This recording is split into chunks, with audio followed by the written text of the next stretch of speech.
welcome to Squad, your source for everything esports and gaming. I'm Camille, and today it's gonna get spicy when AJ and Lisa go head-to-head in Unmuted. Then in esports in 30, we're talking League. But first, let's see what trailer Marissa and Brody are reacting to in Trailers on Trial.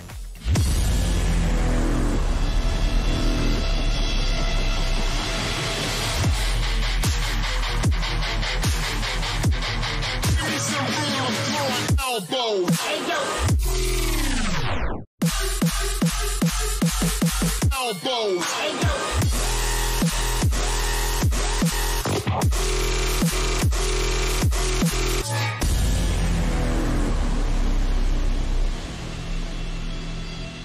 Alright, it looks like we got a new trailer to check out. I'm being told it's Mortal Kombat, but we'll find out soon if there's a lot of blood. Oh, it is Mortal Kombat. Closed beta. As long as I see Scorpion, it's a good trailer. I will open your veins. Come in. All right, A+. We don't even need to roll the rest of it. Baraka! Yo, no, he's too scary. I don't like it. Yo, Jade seems cool. No. Scarlet, yes. I love how she emerges from blood. Scarlet's looking sick, too. Look at those dance moves. That's some Capyro. Oh my god, Gut? I wonder if they're gonna show the nut kick split. Okay, I like this. You can customize all your characters, of course. Scorpion. Oh, and the tower system, okay, yes. I know this is very important to NetherRealm Studio fans. Oh, it's so Gosh dang gorgeous. Oh. So violent. Yeah. All right. It's a good trailer, though. Gets a thumbs up from me. That is rad. I'm rolling on a big old thumbs up because I need to see some heads ripped off and some spines cracked in half.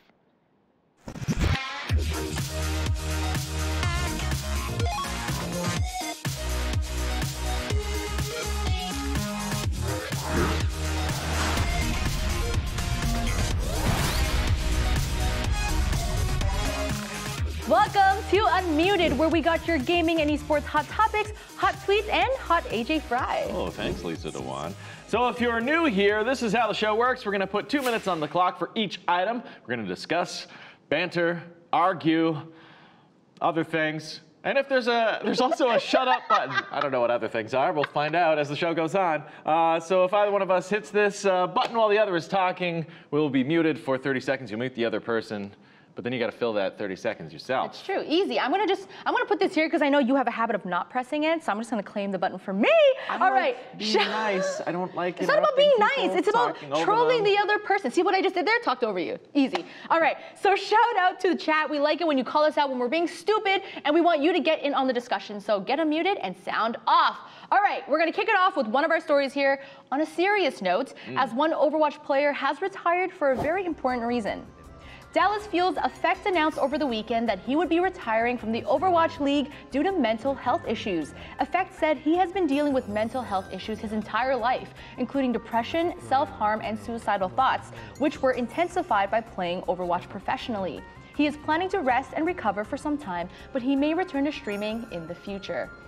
All right, AJ, this is a serious issue. So let's make lots of jokes. No, not this time. No. Do you feel like the league or esports in general is doing enough for players that kind of go through depression? I think that actually esports overall is a fairly progressive thing. It's usually looking out for their players, though we do have another story about not looking out for their players coming up in just a bit. Yeah. What I think really fans need to look out for the players' well-being. How so? Obviously, well, you know, how often do you see these tweets about like griefing players and just harassing people who you don't know? They're, you know, you go to any sports arena and you suck, all that kind of negativity. And now because thanks to social media, we get it all the time. But that's all part of sports. Like, why is it all of a sudden that we're gonna like, you know, censor ourselves? This is all part of the game. You kind of have to know going into sports and competition that that's gonna happen. So maybe we're treating them differently. You know, we stop doing that. Let's try to change our community. There's so much toxicity in it. You know, this is also me at the desk here not wanting to push. I'm just like, let's just add more love to it all. So try not, if you're thinking of sending that toxic tweet to someone, if you're,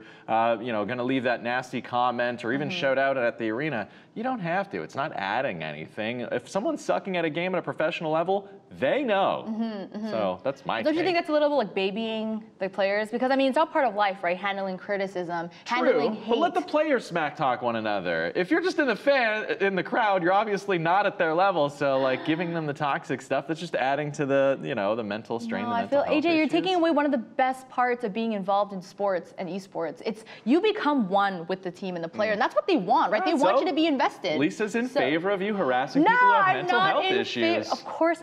AJ!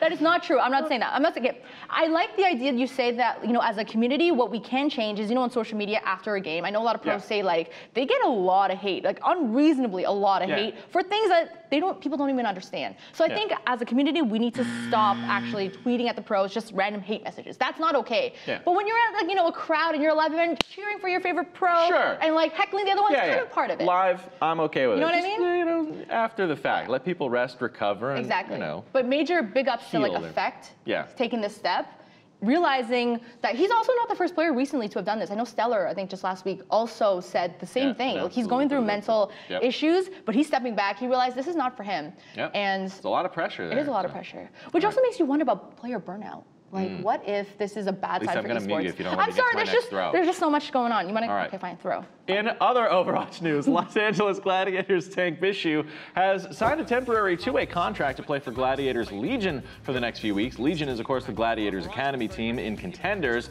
and is a bit short-handed at the moment after Atlanta Reign signed OAFRD. Bishu will still play for the Gladiators, but most of his time will be preoccupied with Legion. So disregarding the fact that Legion is short-handed, do you think Overwatch League players should be allowed to play for Academy teams? Is there a limit? What are your thoughts on this? So this Lisa? whole double dipping thing, because I Yeah. know like in other esports, like with League, they have rules regarding this, right? So you can have an LCS player play in academy, but there are like limits to it. Like you can only do it for a couple of weeks. And I think there has to be like beforehand notice and stuff. So there's actually like rules to implement this. Yeah. But in terms of like integrity, I don't know if I feel like it's okay for top tier players to kind of play in the academy and help them win, get that first place spot, and then like dip out. Like how is that fair? I think it is fair if you limit it to one player per pro team. Like if you Okay. have your player who's kind of designated as your guy who's going to be your flex on both, and in fact in this case, this player is a flex player, as it so happens. So I think that's okay that you have one guy between two teams, one guy or girl. Yeah. And it's a great opportunity to pass along some of that information from your pro team to the contenders team to, you know, unify the two teams together. So long as you keep it as your one person, you're not like, and we got three guys moving back and forth. Yeah. That's my take. That's actually a good point. And you just, on that note, like I'm for this because having an actual top tier player come to the Academy League and play, that is a great learning opportunity for Yeah. everyone in that league who don't get the chances to actually play with the top tier, right? Yeah. It's almost like getting them a taste of the big leagues. It's not even playing, it's just those behind the scenes conversations, that opportunity to be in the same room as a pro player, you know, pick their brain and have those chill kind of conversations and Yeah. that mentor mentality in your locker room, if you will, for your contenders team. you I'm know what? okay with it, so long as it isn't too many. It's you know, interesting that subbing in. Overwatch League is kind of having this issue. Like maybe this is a sign that there's too many Overwatch pros. Like, do you think you follow the Overwatch League? Is there Yeah. just too much talent? Well, there's lots out there, and it's interesting the way that different teams compose their talent rosters, because Yeah. there's like just stellar players who are so amazing, but they're not necessarily that good at following direction, following into the coaching and gelling with their team. So Yeah. it's about managing those kind of players. So, you know, Yeah. if you've got someone who's really good at playing on either team and you want to keep them in both, I think it's fair okay. for one pro team, as long as they're not over capitalizing Don't on that. over so. double dip. All right, Yeah. moving over to League of Legends, Riot announced that the in-game shop will be significantly reworked in the future. The developer said that instead of reworking or improving items, it will get rid of them outright because few people are using them. Mostly because they suck. That's great logic right there. In their place, Riot will slowly introduce new items to create additional builds for characters that lack diversity.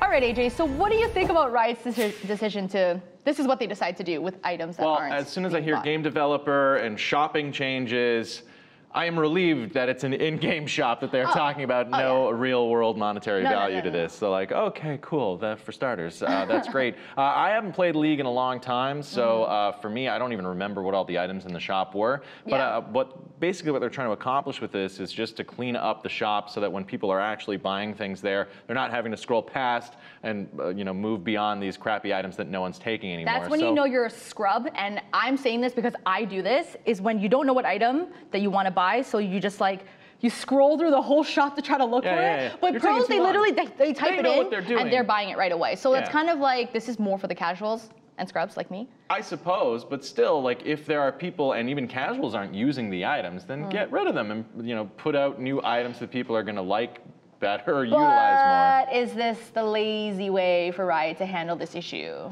I suppose you could just completely patch the whole thing, like do it all in one foul swoop and redo your item inventory, but that would really mess up your meta of the game, especially if Yeah, you're, like, because redoing Riot's so good everything. at balancing and managing. It's an ongoing project for them, I suppose. I don't know. I think they've had a lot of flack in the past for taking an item and just reworking it and then releasing it for the next patch and then having it just cause chaos. Yeah. So maybe this is them learning from that time and they're like, you know what? Instead of us trying to put a Band-Aid on items that aren't that good, let's just get rid of the them. bad ones. Yeah. And they're announcing that they are going to be adding new ones in the Oh, future. great. But for the short term, removing a few items that no one's using, I think, is beneficial true. for the health of the game. Just That's true. hopefully there's not like those two guys out there in the world who actually still use them going, Aw. no, my whole strategy is crumbling before my eyes. That's true. Well, it is spring, so they're doing a little spring cleaning. But All right.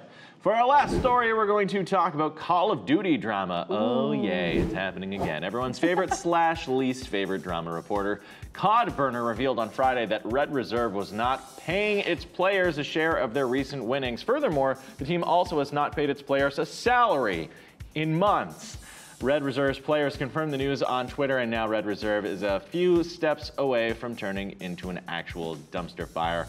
Yeah, not paying players is a terrible thing. Is this a call for a players' union in the Call of Duty scene? What are your thoughts, Lisa? 100%. I mean, okay, the whole union thing is a huge issue, right? Because there's always pros and cons. Yeah. And we see some scenes like League of Legends, and I think CSGO also has like an official players' union, but I wouldn't say it's super effective. There's always issues with it, whether it's electing the right players and being represented like fully, right? Because then there's issues with like League of Legends and Call of Duty. They're like CSGO, they're worldwide. How do you create a union that really protects everyone and you know, like their region is so specific? So there's so many logistic issues, but then there's things like this that makes you like, okay, yeah, there needs to be something to protect players. Yeah, this is ridiculous. maybe instead of unions, because that could get complicated with all the different games and, you know, play styles, sort of an esports pro player charter of rights that if you're going to be participating in a league, the league, you know, adheres to. The problem even there is, sorry for my language on this, there's assholes all over the world in every industry who are the kind of people who are not going to play or pay the people that work for them. I have experience going years back with my dad to like a guy's house, and he's like, I need you here because he's not going to beat me up in front of my son, but I need to ask this guy for money. AJ!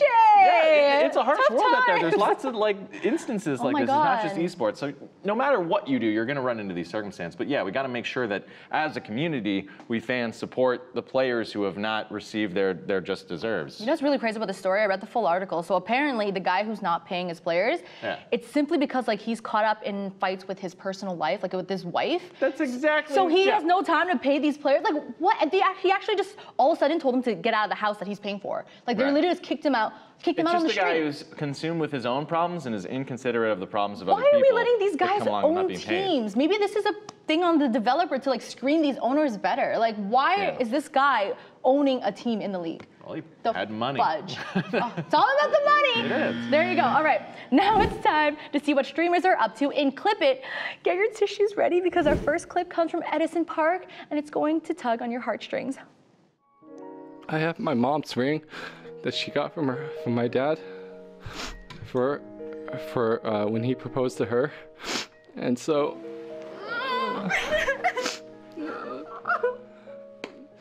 so Leslie, will you marry me?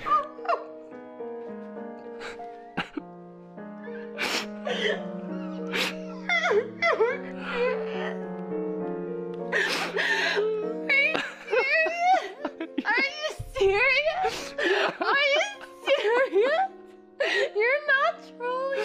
You're not trolling. Oh my God, AJ, why are you making that face? What? That was so sweet. I'm actually, when I saw that clip, teared a little bit. Like they were both bawling their eyes out, and this is so sweet. And it should be their special moment together, not in front of thousands of people watching on Twitch. I don't know, What do you mean? I just feel like that proposal moment should be something that's special. It's about your bond with another person, and I proposed to my now wife at Disney World and had the thought of like I could go full cheese with this, but I didn't do it out like in front of the Magic Castle. I did it in our hotel room, so it was just a moment between the two of us. But wait, hold on. Why is it just having people be there not be a personal thing? Like they were into each other. That was a very personal moment. And note that they are streamers, right? So these are people that put their lives out in front of people on the daily. So he's that's exploiting this moment, knowing this will get huge views, huge reshares. That's not what engagement should be. That's not what your marriage should be. It should be about your union together, helping one another, not sharing it with the world. AJ, I do not support that because first of all, that is AJ telling us what we have to do with marriage. You can't tell me what I want to do, like my engagement, it has to follow this kind of rule or like a wedding has to be this. Like listen, these people are streamers, okay? Like they've dedicated their career to being in front of the camera and they're giving their lives to us, okay? And the fact that they actually let us in on this moment, that's amazing. And they're not any different from people who do reality shows or people who propose in front of their whole families or other friends or baseball games. Like people do it all the time. So you know what? This is actually a precious moment that we shouldn't be dumping on them for. And I think it's actually beautiful that they were able to be that intimate with people because that's not an easy thing to do. So you know what, AJ? I want you to take your negativity and pack that away because just because you wanted it one way or you did it one way doesn't mean that everyone has to do it your way. Okay? Got it? All right. Oh, I know I'm unmuted. They're telling me I'm unmuted. I'm just enjoying. So you just gave me my time to shine? Go for it. Keep Wait, going. No, I'm good now. Unmute. Where's the unmute button? All right, our next clip comes from the Overwatch League, where the interviewer made an assumption about a supposed language barrier. Ooh. Congratulations on the win, and now I heard you had a crazy month. You're like the talk of social media right now. Everyone's really hyping you up. Can you kind of walk us through your journey coming into the Overwatch League? 자, 일단 오버워치 리그에 들어오신 거 너무 축하드리고요. 지난 한 달 동안 또 굉장한 한 달이 되셨다고 제가 좀 들었어요. 오버워치 리그까지 오시는 이 긴 여정을 어떻게든지 살짝 좀 설명 좀 부탁드릴게요. So first of all, I started with joining Open Division team. That's so good. Yeah, what an amazing moment. Oh my God. He actually does have a fascinating story of just playing like one game pre-contenders, getting signed to contenders, playing one game in contenders, then getting signed to the Toronto Defiance. So a fascinating story. But yeah, it would have been maybe beneficial if he had let the floor guy know, like, yeah, actually I do speak English. You don't need to. But wait, hold on. Why is the onus on him? Why is it not on the interviewer to do his, research? On Overwatch League or the producers behind the scenes to be like, yeah, by the way, you don't need to translate. Yeah. Has anyone spoken to this guy before? Like, how did they not know he really spoke did English? just get there, though. Like, his trajectory was pretty impressive. Okay. It was his first game after his first game. That's why they wanted to talk to him about this amazing rise to the Overwatch League. Yeah. But just funny that they didn't realize that he was so perfectly comfortable embarrassing. answering the question in English. Now, AJ, obviously we've both done our interviews, our fair share of interviews. Have you ever had a moment similar where perhaps you flubbed? You made an assumption. I've had lots of flubs, yes. And I've done lots of interviews through translators before, and they're not always the easiest. And I've certainly asked a question and then gotten an answer back, and I thought, like, something was definitely lost in translation there because that answer does not apply to my question in any manner. So how did you handle it?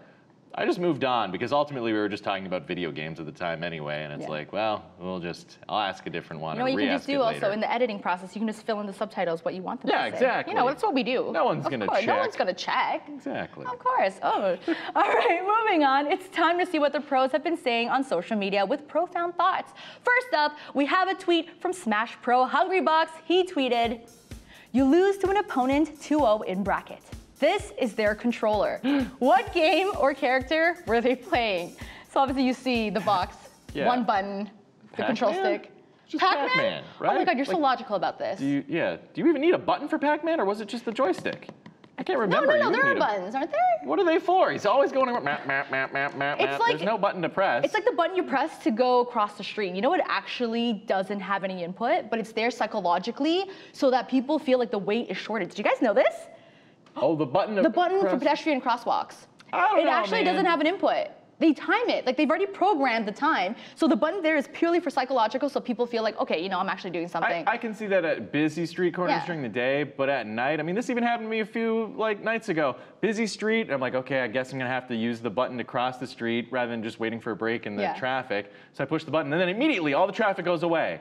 And I'm standing there going... That's just the power of AJ Fry, guys. Well, do I wait and use the crosswalk light so that whoever comes up to this intersection with a red light you don't jaywalk?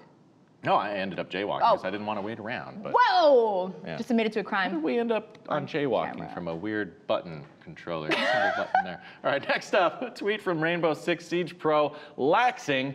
With no shame, he tweeted out, "Hate when people screenshot my naked pics on my Snapchat story. Like, chill." So, yeah. Chill, guys. Yeah. So AJ, do you send nudes? This is an interesting topic to find ourselves talking about on the internet. I don't anymore, that's for sure. God. I didn't think you were actually going to answer that. Well, do you? Have you? Through Snapchat? No. Not through Snapchat, okay. But I feel like that's the safest place because they go away, right? But then there was that Snapchat leak some years back where a bunch of people, so. Yeah, I think I saw your nude in that mix. Yeah, maybe. Maybe. Okay, but obviously, well, actually not obviously. Hopefully Laxing is... would have properly blocked it from your memory, which is why you're hesitant to say. Spam Kappa in chat for AJ's nudes. All right. For our last profound thought, we're taking it to Dota 2 personality. Sir Action Slacks, love this guy. He said, One reason I know I am not ready for children is because I want to do stuff like teach them Digimon were real just to F with them. And deep down I know it's wrong, but at the same time it sounds really funny. Yeah, I'm not going to be a great parent for similar reasons. Yeah. Have I told you this plan that I have No, what's to your prank plan? my kids? Let's break it down. So remember the movie The Blair Witch Project? Oh God, yes. So I'm going to chop off the beginning and the end credits, and I'm going to, dub it down to a VHS and bury it in the backyard. And then one day when we're doing housework, I'm going to uncover this mysterious VHS, hook up an old VHS player, which of course my kids are going to be like, what is this weird ancient technology? Box? And then play the movie for them so that they think that it's actual found footage. AJ, Yeah.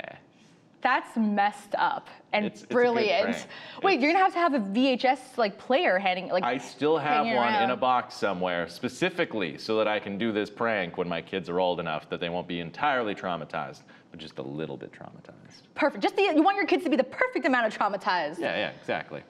All right, let's get to some crowd control, where we find gaming content on the web that's expanded our minds, increased our intelligence, and made us question existence. Actually, it's mostly dumb stuff that made us laugh. Our first item comes from a Reddit user, Denatrix, who provided a picture of an interesting ceremony. Oh. Now, I'm wait not a even second. sure what's going on in this photo. Is that a satanic? Oh, hold on. So there's actually text that comes with this. So step 1, pile 4 PlayStations on top of each other. Step 2, pray to your satanic lord. Step 3, PS4. Step 4, profit. So is this like the behind the scenes of at PlayStation, how they came up with the PlayStation 4? I suppose. It does have an interesting design about it, so. It's kind of just like a skinnier version, isn't it? Yeah. But you know what's really cool about this picture? I feel like it's a call to Full Metal Alchemist. Doesn't it look like the alchemy? Do you watch anime? All right, well, now you know where to send the hate. So Full Metal Alchemist, it's about alchemy, and that's how they like summon things. They put a little circle on the floor and they do like their hand stuff, and then boom, things pop up. Like on Supernatural with Sam and Dean Winchester. How dare you? I'm Don't sorry. you talk shade about Full Metal Alchemist. I'm not talking It shade. is top 3 animes ever. I don't care if you disagree. I don't care if you disagree. All right, our next item is confusing and unusual. Reddit user 5_frog_margin found the following for sale on eBay. For a cool $1,500, you can own a fridge full of Jurassic Park, why are you excited? Cartridges for the SNES. Why? Okay, there's so many questions here.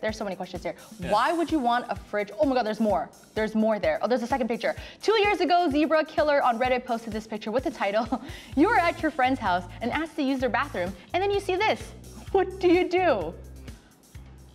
What? I mean, going back to how we started with mental health, I mean, I think you would have to ask your friend about their mental health and, engage them in a conversation about their obsession with Jurassic Park and find out whether they need help or take them to IKEA because, you can buy shelves for these things. Organizing your collection is a healthy thing, a healthy way to maintain I don't get order. it. I don't get it. Why is there so, first of all, why would you want, I don't understand people who buy multiple copies of like the same game. There are people who do that, and I don't understand that. Why? Why would you need to do that? If you've got an answer, let us know and share. Yeah. Maybe like they don't have a card to save, or like. I've bought so many copies of certain games, but it's always for different systems, like Grand Theft Auto 5. Wow, Mr. Bougie. Okay, how many systems you got? How many games you can buy? So I can play with different friend groups. You gotta get it on PC, and then the original was the Xbox. Did it come out for Xbox 360 and then the Xbox One X? So you need a different version. Oh my God, AJ. There's just so many different PlayStation. But also questions, why is it in the bathroom? Why would you keep your games in the bathroom for any reason? Well, if it's crappy, it goes in the bathroom. I wish I didn't use the mute. Next up, did you ever feel restricted by Fallout 3 and its anti-child killing policy? No, just me. Okay, anyways, it looks like Reddit user DJC2306, great name, did. Give me that sweet roll you got from Old Lady Palmer. Oh, yeah? We'll see about that. I'm sure anyone Let me else sorry, you little... What nonsense? Oh! Taken out right there. Okay, you know what's funny? At the beginning of this video, I was like, okay, if a kid talked to me like that, that kid's getting smacked. Yeah. But that might have been a bit of an overkill, literally. Maybe a little bit. Shotgun? Yeah, must have been a custom mod. Did you ever have a custom mod? No! No, listen, I'm the most basic gamer ever. I bought the game, one copy of the game, mind you, and I played the game straight as is. I don't have the skills to mod a game, and I wouldn't do it like that. That's a little messed up. I did a mod once for Quake. What'd you do? So, oh no. You know, in learning about modding and stuff, I realized that if you just like rename certain files, the game will break and play in different ways. So I made all of the guns shoot out like gibbed body parts. In the original game Quake, simply by like renaming the model files called for in the... What's the enjoyment of that? Bring me to like the mind of a modder. Okay, well, first of all, I was like 11, and it was just like, hey, I can make the rocket launcher shoot out like gibbed body parts instead of rockets, and they would leave trails of blood instead of smoke and fire, and it was kind of funny and ridiculous when I was 11. It's not what I would do now as an adult. On that note, that's all the time for Unmuted. Let us know if you find anything you want us to talk about, and hit us up on our Discord and socials at Squad State, and we'll see you tomorrow. Bye, guys.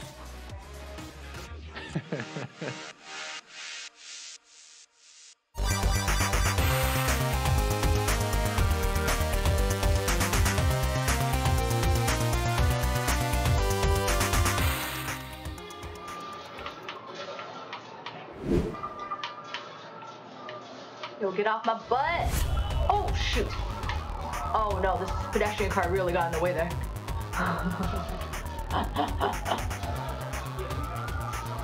Yeah. Oh, my. Oh, that's intense. Hot car chase. I wonder, should I get off the road? Oh, shoot. Oh, my God. Should I, like, take... Why is this car going back? I don't know, but we're gonna get cornered. It's okay, it's okay, it's okay. Luckily, that car actually kind of helped us. This is a loud escape. This is gonna be tight. Oh my God. I did not see the truck coming. And that's the result of when Lisa drives. You never know what's gonna go down in the green room, but if you have any suggestions of what games we should play, let us know on our socials. In a bit, Lisa and Matt are going to be taking us through the LCS and LEC playoffs in esports in 30. But first, why don't I just get you caught up on all the news in Reported.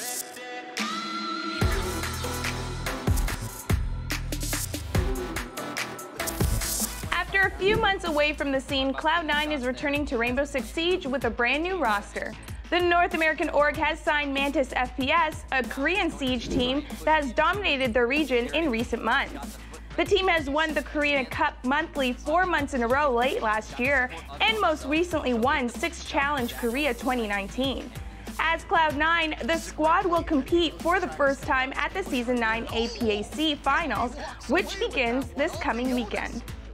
Cloud9 last fielded a Siege roster last year, which competed in NA. Yet, after a string of average results, most of the roster was signed to Team Reciprocity in January. Let's see if the new team in a new region is enough to elevate Cloud9 to the ranks of the best teams in Siege. The LCS and LEC playoffs are not over yet, but both regions took the time to announce who had won the Coach and Rookie of the Split Awards. In the LCS, Cloud9 head coach Reaper took home the Coach of the Split Award. Reaper led his team to a 14-4 record in the league, tying with Team Liquid for first place, in what was a very successful season until they were reverse swept by Team Solo Mid in the semifinals. Meanwhile, FlyQuest's Viper won Rookie of the Split thanks to his ability to hold his own in the top lane against some of the most veteran players in the league. Over in Europe, Origin head coach Giotto took home Coach of the Split after leading the team to a second-place regular finish in his first split with the team. And SK Gaming self-made earned Rookie of the Split due to his flashy skills in the jungle that created plenty of plays for his team to jump off of. Only the MVP awards have yet to be announced, and they'll be revealed this weekend at both the LCS and LEC finals. In North American Rocket League, Bread has found an org to call home. Space Station Gaming has signed Bread to compete under its banner. Bread recently qualified for RLCS Season 7 after taking second place in Season 6 of the Rival Series, and has generally played pretty well in the time since. Space Station Gaming has previously fielded a Rocket League team, but dropped it after it failed to qualify for the RLCS. Considering Space Station's new squad just lost to G2 in its opening match of Season 7, Hopefully they can improve in their upcoming matches.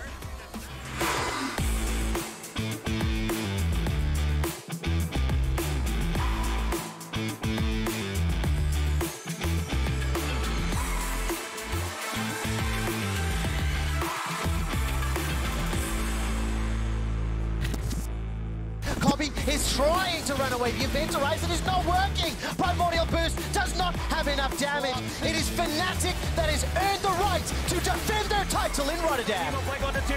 Sneaky's going to be very low. Barely getting himself out alive. Licorice is the next target. TSM 3 for 0. Make it 4. They made the reverse sweep happen. And TSM will earn their place in St. Louis. 3 teams left in EU, 2 teams left in North America, and the finals of the spring split are just around the corner. I'm Lisa dGON, and this is Matt Hempstead, and today on Esports in 30, we're getting you caught up on all the League of Legends action. All right, Matt, a lot went down this weekend, so why don't you give us a little sneak peek of what we're going to be breaking down today? I'll try to give a little bit without totally exposing what happened. In EU, we saw the best teams really dominate and shown that, you know, they deserve to be in the finals and that there's a reason why they finished first in the regular season. Over in North America, Game 5, reverse sweeps, lots of drama until the second best of 5 went completely in another way, which was a complete sweep minus the reverse sweep. So, you know, lots of sweeping in NA. Sweeps. Also some sweeping in EU. Lots of brooming. So I don't know if that's even a word, but anyways, I hope no one was brooming on the weekend. Just watch the league instead. You know? I just heard a lot of sweep, sweep, sweep. All right, so we've got a special guest to help us break down North America. But before we get to that, let's check out these highlights from the NA semifinals.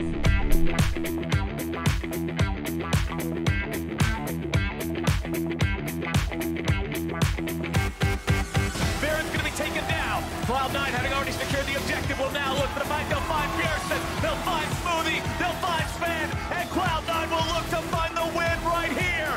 Vayne is down.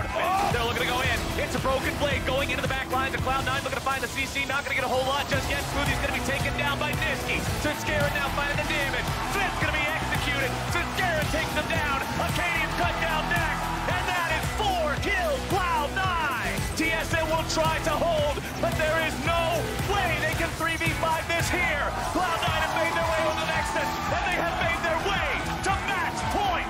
Ultimate keeps them alive for now. A lot of damage on Cloud9, and here comes your janitor, baby. Mop and bucket at the ready. It's Bjergsen on cleanup duty. Sinskaren's gonna be taken low. Sneaky's gonna be taken down. Zazel drops next. Sinkaren with the flash away, but Bjergsen is spinning that come all the way around. Goes into the resurrection. Sinskaren looking to grab the kill on his fence. Bjergsen already gonna be grabbing the kill on now to Zazel as well. Niski taken very low. Bjergsen's gonna be taken into the stasis. TSM will collapse and destroy Cloud9. Acadian going behind enemy lines, looking to grab the kill onto Sneaky. Taunt's gonna be used, but not even needed. The health bars evaporate. Cloud9 evaporates, and TSM in 25 quick minutes will take us to game number 5. And that is why they have these pings in the area, but they're looking for Niski. Wow, Niski is going to be the target and shut down instantly by the side of TSM. Acadian grabs the kill credit on that one, and Licorice will be number 2. Here comes the Ornhorn. Licorice not able to deliver on that one. Zazel coming in from behind. Acadian's going to be taken low, nearly taken down. Sinskaren the first death here of this fight. Zazel still looking to front line on this one. Broken Blade's able to find Hemo Plague on the 2. Sneaky's going to be very low, barely getting himself out alive. Licorice is the next target. TSM, it started rough. They made the reverse sweep happen, and TSM will earn their place in St. Louis.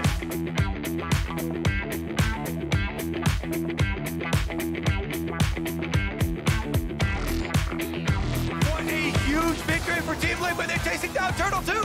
He's going to get crescendo. They're going to have the follow through, and Doublet takes him down. And now watch out. Impact going to land some damage, and there is first blood. Gotta run away from this one. There's a quick drowsy bubble gunning away, but there is the pull. They found Ezreal, and maybe you gotta pay your tax. It's April after all. I also like how you can even see on. That could be enough. The flash is too late. It's gonna burn, and that's first blood. 1v1 in the mid lane for Jensen. Now have a cannon minion here trying to push on this. Oh, inhibitor. Oh, Jensen. This goes to Team Liquid. This must be the death knell that closed it out. Oh my God! Team Liquid back on form. for their date with TSM, a team they beat before. Up next is They Will Smash, looking for title number 3. Pad the KDA, close the series down. Team Liquid 3-0 in the finals. The LCS final is set in stone. It'll be TSM versus Team Liquid for the spring split title. To recap the semifinals, we got Daniel dGON Gonzalez joining us. How's it going? Great. That was perfect, Lisa. I appreciate it. How's it going, guys? So awesome to have you here because we have to break down, first of all, this epic best-of-5 between TSM and Cloud9. So spoiler alert, guys, TSM pulled off the reverse sweep and earned their spot in the finals. So from your perspective, how did TSM bounce back from the first 2 games to win the next 3? Yeah, I think it's based on their experience of their MVP candidate mid laner Bjergsen. You can't say enough about the guy. He's done it time in and time out. And I think when you have a player like this and someone like Sven as well in the bot lane, you've got a ton of experience regardless of what the odds were. And I think finally once TSM started shifting their strategy around making Broken Blade comfortable and putting Bjergsen on playmakers, that changed the whole game around.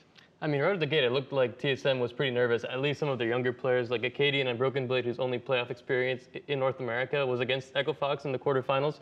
So all of a sudden, going into this round, those first 2 games against Cloud9, huge stage, big deal. And for Bjergsen, they finally in Game 3 put him on something that he's able to roam around a bit more on. The Akali was a huge performance. So do you think that putting Bjergsen on someone a bit more playmaking with more roaming ability was part of the changing in Games 2 to Game 3 to 5? Yeah, I think it's twofold. I think it is that you get Bjergsen, your best player, on a playmaker, but it's also what Cloud9 did to the mid lane matchup. In the first several matches, they put Nisqy on something to mitigate Bjergsen's ability. And what I mean is something that just shoves in the wave and something that forces Bjergsen to stay in lane so he can't help out in other skirmishes. He can't go gank and use his great ability into other lanes to get those guys going.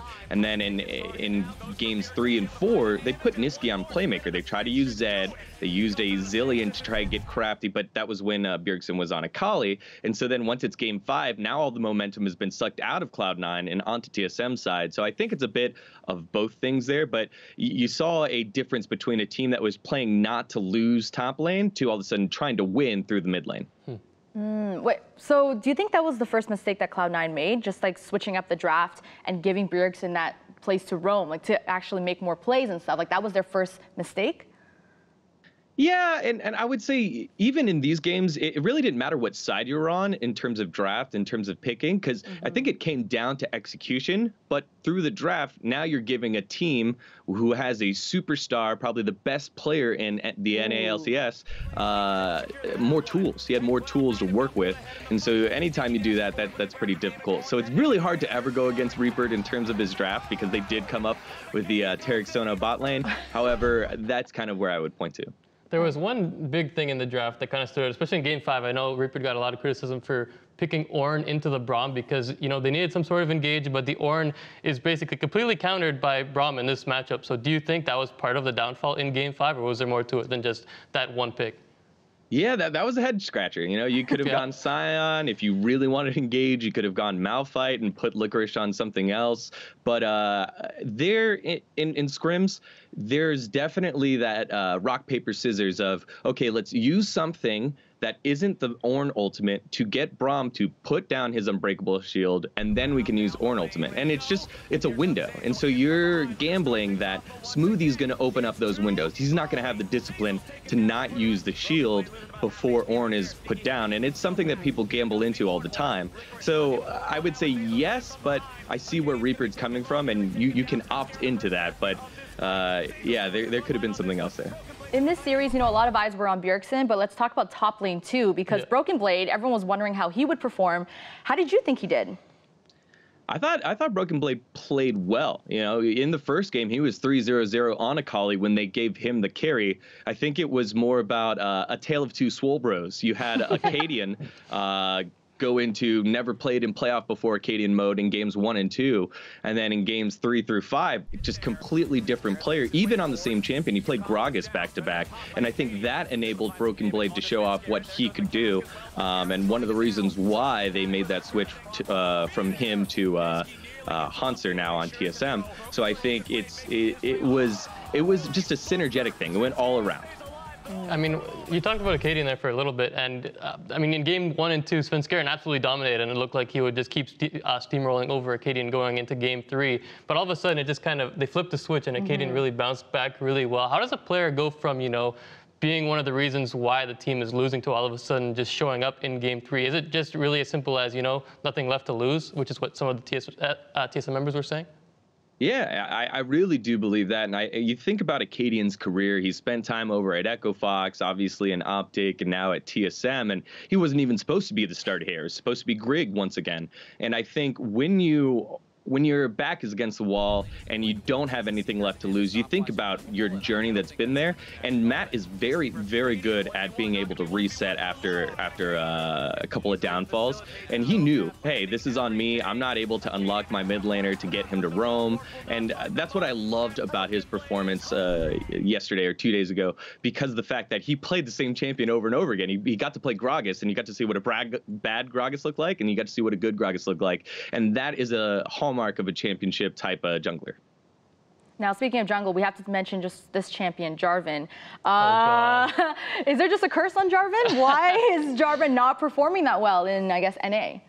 Yeah, when you play Jarvan, it's very obvious when you miss. If you go in with your flag and drag combo and miss everybody, that's bad. And I think it's good when it works, right? It's good when it works. That's why you keep coming back to it. And when you work in scrims, you have your priority list of what's top tier, what's next tier, what's after that, and you have to follow it.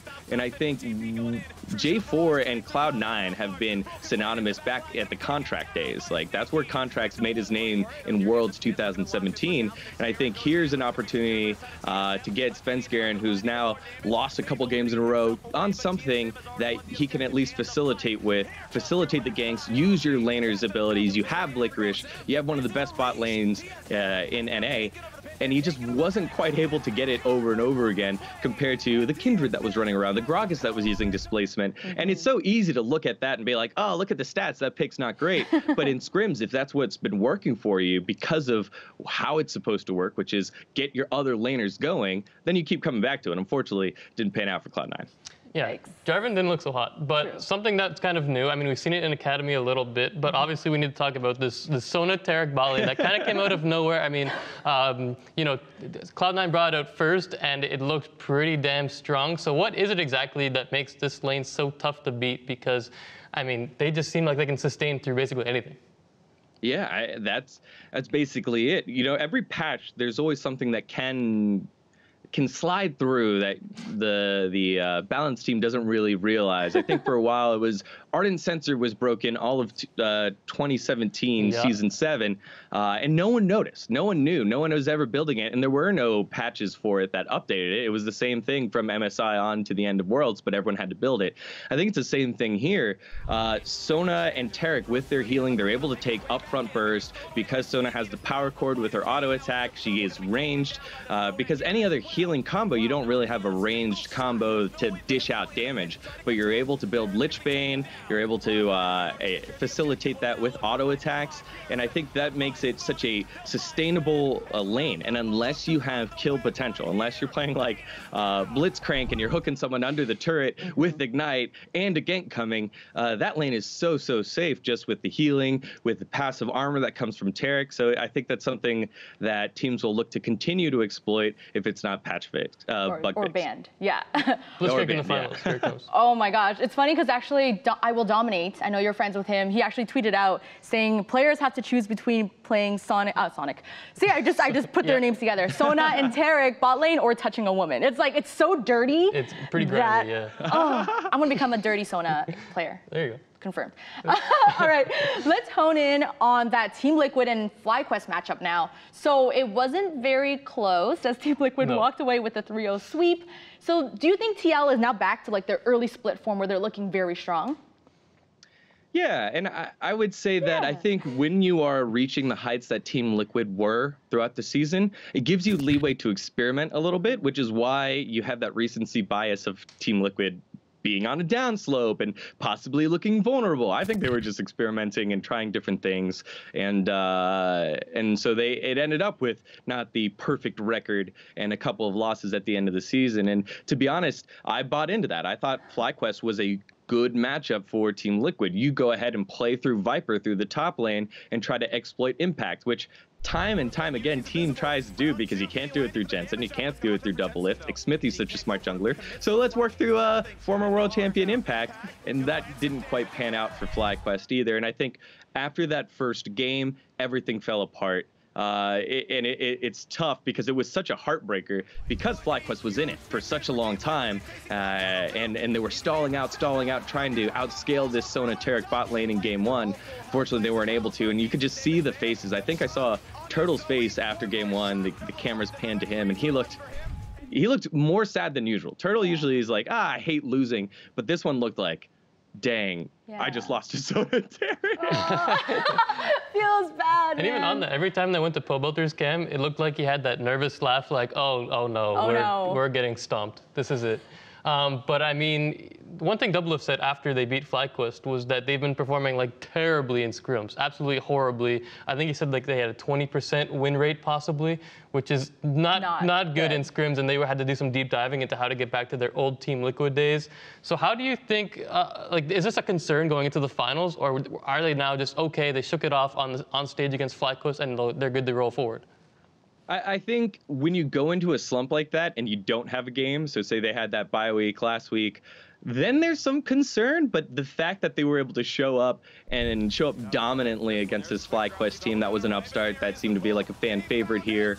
I think that gets away all the jitters that you would have in terms of bad scrim results, because the whole adage is like, okay, scrim results don't really matter. We might win or whatever in scrim results. You know, who talks about scrim results? People that take scrims for record-based, right? If you're going around saying, oh, we have the 55% win record in scrims, well, that's because you care about that. You're not caring as much about what you're learning about, what you're trying. Did this pick work? Did this early invade work? You know, how did it break the game? Those are things that you should care about when you're scrimming. So, yeah, he's saying, yeah, we had a 20% win percentage. That does take a toll on you as a player. However, how much did they learn in those losses? You learn more when you lose. So I'm pretty sure they're going to be fine going into the finals. That's true. Now, with how Team Liquid is looking and how we see TSM is looking, and they're going to be meeting up in the finals in St. Louis. So the question is, how do you think this series will play out? Ooh, that's a tough one. I think TSM tries the same strategy that everyone else tries. Break it through the top lane.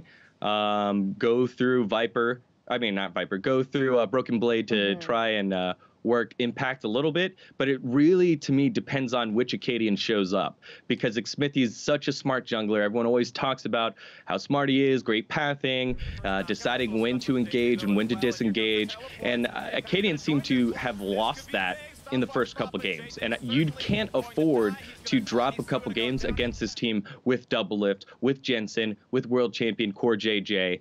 You just don't get that leeway here. So I feel like it depends on Acadian if he's able to facilitate, and then through the draft, make sure you're putting your best player on something to carry. So expect Bjergsen to have some big games.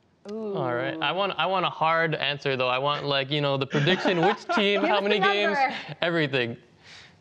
Yeah, I love the fact that Acadian was able to bounce back. I love seeing the MVP at high form, but I feel like money talks, and this is the time for Jensen to win his first NALCS title, now labeled LCS. So let's give it to Team Liquid 3-2. There it is. 3-2. I hope it goes that far. I hope it's a 5-game. I just want a good series, right? I don't care who wins. Be close. Yeah. All right, dGON, thank you so much for breaking down the LCS with us. Enjoy the finals. Thank you, guys. You too. See ya. All right, now that we've got the LCS covered, it's time to shift gears over to the LEC. Before we do, let's check out the highlights.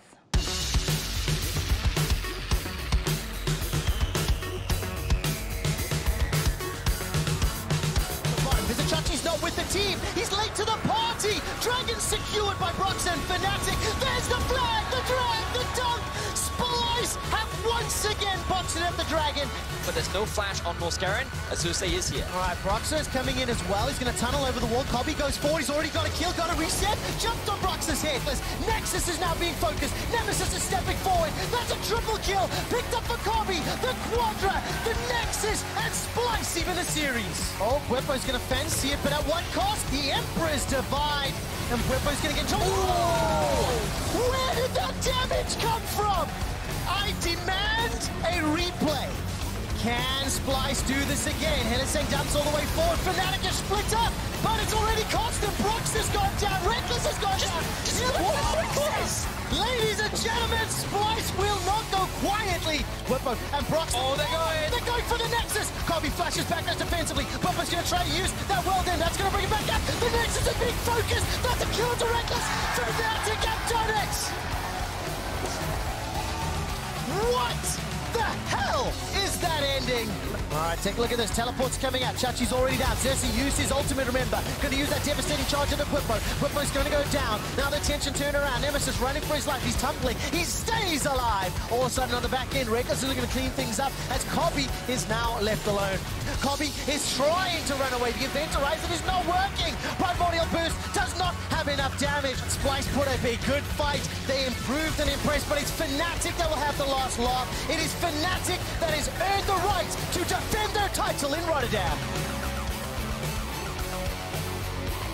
Perks going in, the engage comes out, that's a lot of damage, really. Perks is taking out Miffy on the back line. Nuke's getting chased away, but Patrick's still alive, and Yakos can't get onto him. 2 GAs popped in the middle of the fight, and it's a cluster of damage as G2 just try and pick one player up at a time. Cap's going mid. They're going to do it. 4,000 HP left on the Elder. Yakos trying to get in. Yakos steals it away, and now G2 are just going to force down mid. Keeps Patrick in to round. There's the Nexus Towers going down. G2, they steal it away. They can do it, and G2 take the Nexus! And G2 have all the tools for the team fight. They take 2, they take 3, they take it, sodding all, and they'll get the triple kill for Aurelia. The G2 are 1 game away from finals in Rotterdam. So we were wondering what they were going to do. They're just going to get engaged on. Charm lands onto Cold, and second charm onto Alfari as well. Nuke splitting down towards the bottom side, but Cold will pop the Cataclysm and he will fall. G2 just cleaning up Origin. The Void Rush comes in, and Yankos sinks the bangs in. Caps jumps in, Nuke Duck goes golden, pops the stopwatch for the moment, but he's down. And Caps and G2 will silence anyone that doubted them, and they will fight for the title in Rotterdam. 3 teams left in the fight for the LEC crown. So let's start with that series between Fnatic and Splice. Now for Fnatic, it wasn't the cleanest win. It was not. So what was it that they could have done better? I mean, there's a lot of things, but you look at the early game right away, and in the first 3 games, they fell behind against Splice, and that's already kind of a rough situation because early on the split, they were doing some good things with Broxa getting ahead and finding these early leads for Fnatic, but all of a sudden in the playoffs against Splice, they were just kind of sitting back and waiting till late game, and you saw, I mean, Fnatic does thrive in late game situations. I mean, Reckless is obviously a very good AD carry, and he's amazing in team fights. But they just weren't being very proactive, and they were just relying on Splice's mistakes, which against better teams is probably going to be a concern. So, I mean, they faced Vitality, and Vitality was just, we saw, it was a very messy series from them. And Splice was kind of along the same lines, and they were giving Fnatic opportunities to take advantage of some of the things they were doing. So I think against better teams, they might run into some issues. So for Fnatic, they got to clean things up in the early game, try not to fall so far behind, and maybe get some different game plans going, because it's all kind of just been like, let's just play the late game and then let things take over from there. Do you think with the current meta, it's kind of like asking teams to wait for the late game, or is that just like a preference for individual teams?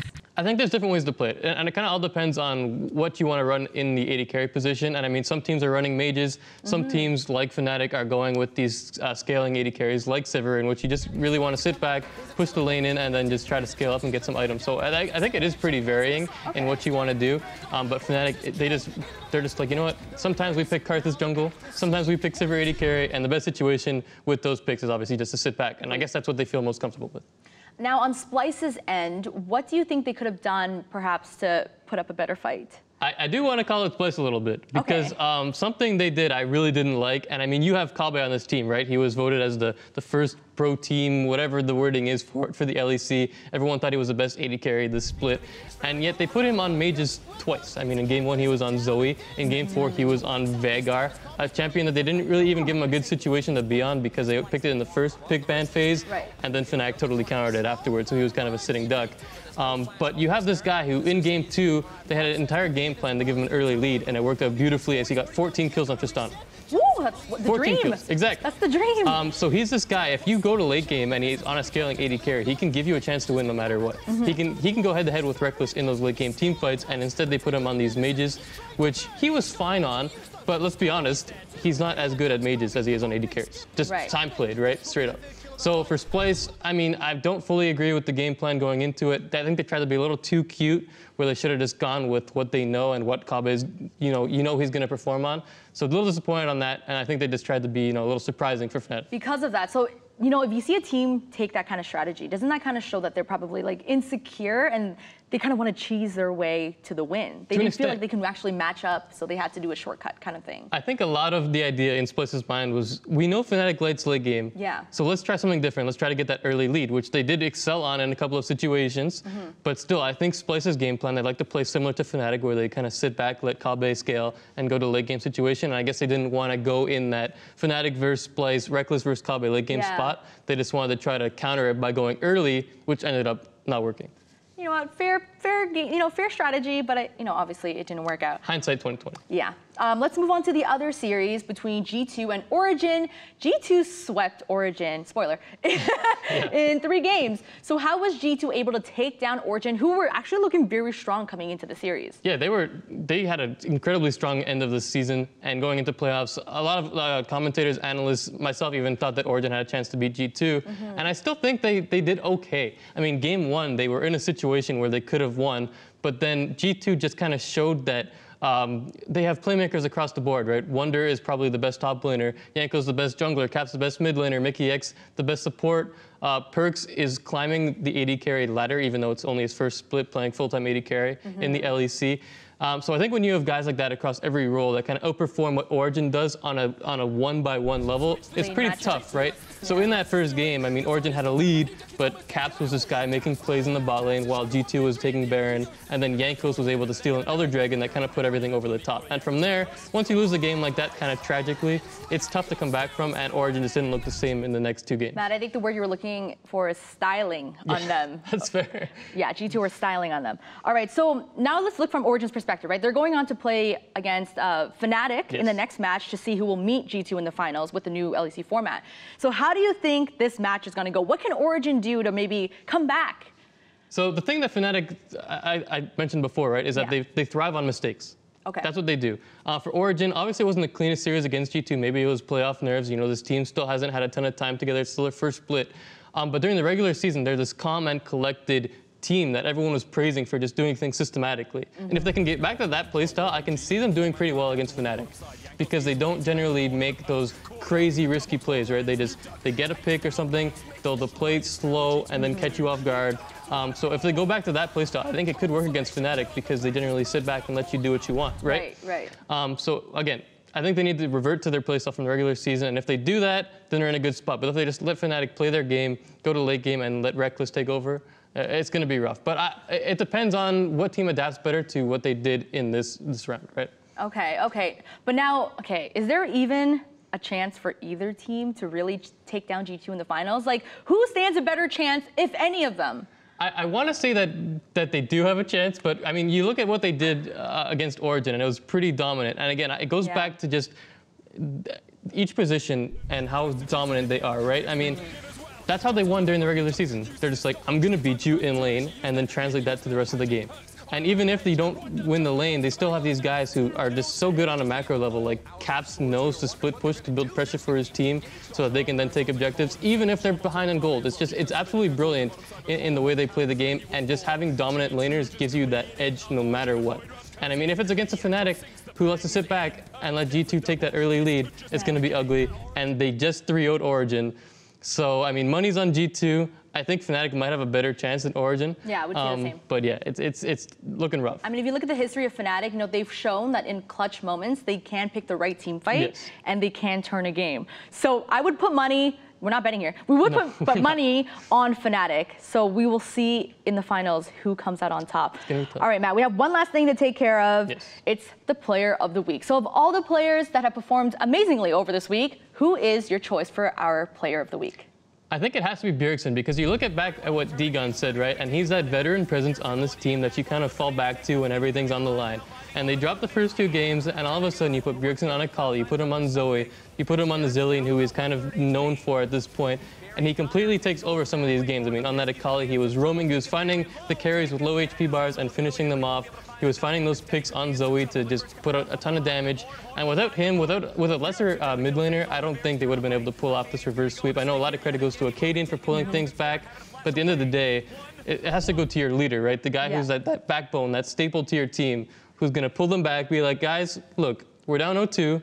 We've been here before. It's no big deal. Just go out there, do everything you can, and let's win it back. And he was the leader and the example for this TSM reverse sweep. So I think it has to go to Bjergsen. All right, the Beardson is our choice. Burger King. Burger King, is that his nickname? Beardson. That's really complicated. All right, so he is our pick for Player of the Week, and it's no doubt going to be an intense finals this weekend. So make sure you guys are catching all the games, the final games of the spring split. So big thanks to dGON for joining us today. And then tomorrow on eSports in 30, Ron Lee and AJ Fry will be here breaking down the opening week of Stage 2 of the Overwatch League. So until then, follow us on our socials at Squad State, and we'll see you back here tomorrow. Burger King. Burger King? I don't know. All I know, I'm hungry for some Burger King right now, so I gotta eat. Remember, we're back tomorrow starting at 1 p.m. Eastern with gameplay live from the green room. Then again at 8 p.m. Eastern, we have more Unmuted, and in eSports in 30, it's OWL. Till then, you can check our socials at Squad State and our YouTube channel for all the VODs in case you missed anything. Thank you guys so much for watching, and we'll see you tomorrow.